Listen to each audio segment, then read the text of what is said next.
It's time for Star Wars fans to return to space for the first time in what seems like, well, it must be over a decade with the release of Star Wars Squadrons. But is the game worth jumping into right now? And what does the future hold for Motive's space shooter? I say space shooter because I honestly feel like Squadrons is a mixture of simulation and arcade gameplay. I struggle to call it a full simulation, honestly, because many of the elements I associate with space simulation games, those are absent.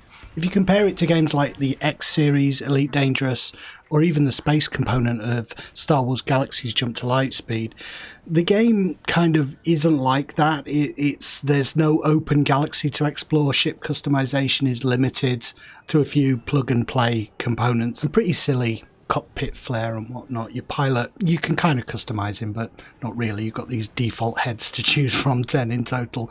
In this respect, Squadrons to me is a little bit disappointing, but then that's my preconception. That's what I want from space simulation games. Motive has been quite transparent from the very beginning about what this game is. It's not that.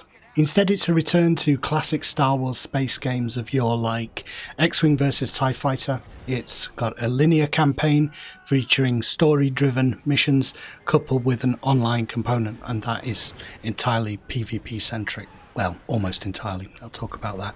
The question for me then is, can Squadrons update the flight mechanics of Star Wars space games, make them fun for an audience in 2020?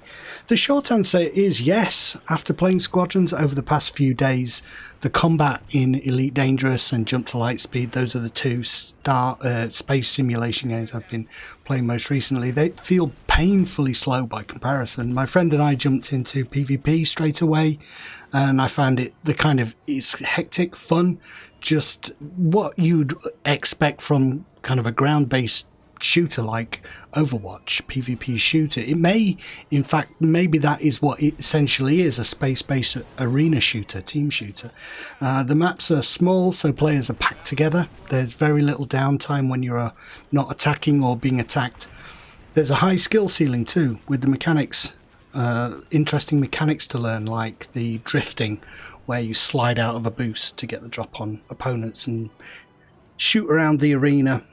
You know, the fact that I think of it as an arena kind of speaks to the fact that it's the mechanics are a simulation, but it's not very expansive. You know, you do feel boxed in by these small areas of space. Anyway, back to the mechanics. Yeah, you've got to learn to manage your power levels, juggling between weapons, engines, shields.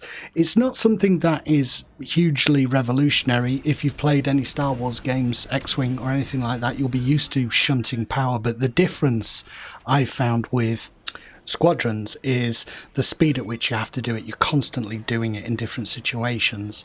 If you're not doing it, you're going to die quickly. Like the difference between someone who's shunting power around, power to weapons when you're shooting, boost away, power to engines, all that stuff, and someone who is basically just keeps the power all distributed and kind of turns in circles trying to find people. It's night and day. You've got to shunt the power around and for different situations. It's not doing that is kind of like in Street Fighter 2 deciding just to use medium kicks and punches. You know, you're not using the mechanics to their full potential. So the moment-to-moment gameplay is fun, and this was the fundamental thing I hoped Motive could get right. The fact they've done it, I think it's just cause for celebration. You really do feel like you're zipping around in an X-Wing and a TIE Fighter at its core.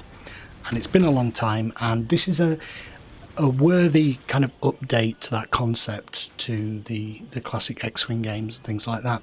That being said, the game has its problems, some of which Motive has kind of sidestepped a little bit, learning from past EA mistakes. Talk about that in a second. But there are currently only 2 multiplayer modes in the game, dogfight and fleet battles, and the campaign is relatively short.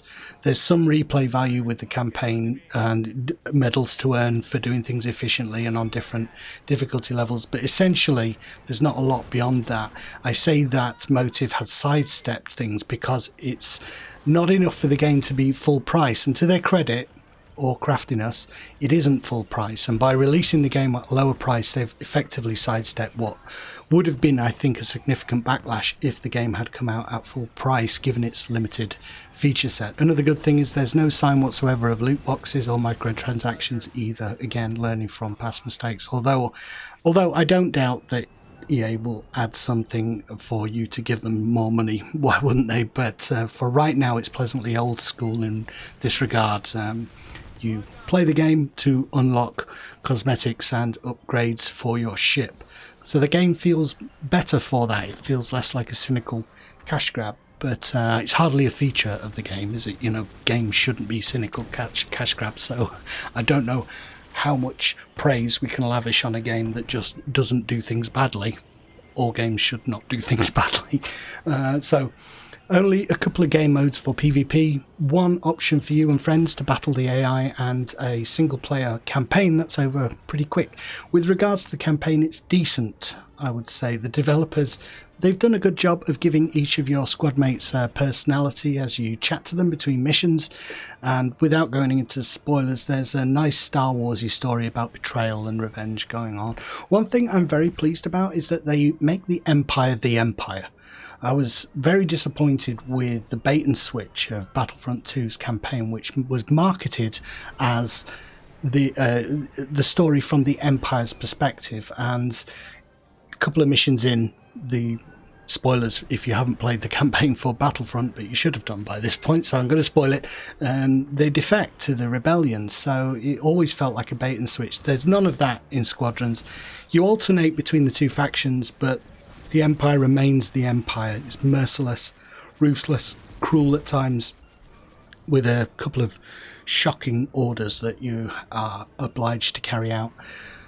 Trusting the player to be able to handle a story from the other side, from the dark side, takes confidence, I think, and I'm glad confidence from Motive in their game design, what they want to do, and also confidence in the players that we're grown up enough to handle that kind of thing. We can see it from two different perspectives, and it doesn't confuse us. We find it engaging and interesting to see it from the bad guys, the quotes bad guys perspective for once.